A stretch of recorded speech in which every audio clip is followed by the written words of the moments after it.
Pansamantalang tumigil ang mundo sa isang lugar sa San Pablo City sa isang freeze event na ginanap kahapon. Nagpapatrol, Caroline Bongkin.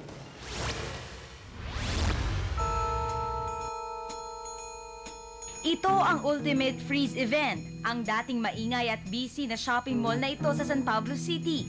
Naging tahimik sandali nang huminto ang ilang minuto sa kanilang ginagawa ang mga tao.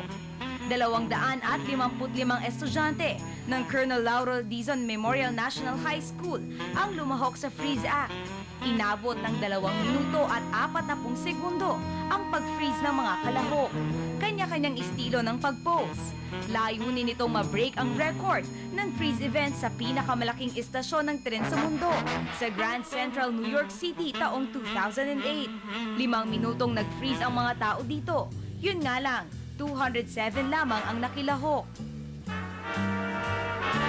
We're proud to be Filipinos, so we launched this event para at least we laban tayo sa ibang countries. Ang freeze event na ito ang pinakauna sa Pilipinas. It's a lot easier, kasi wala nang choreography.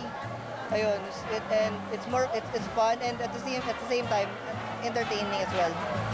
May mga napadaan na nagulat. Meron namang natuwa sa kakaibang gimmick na ito. Caroline Bongkin, Patrol ng Pilipino, San Pablo City.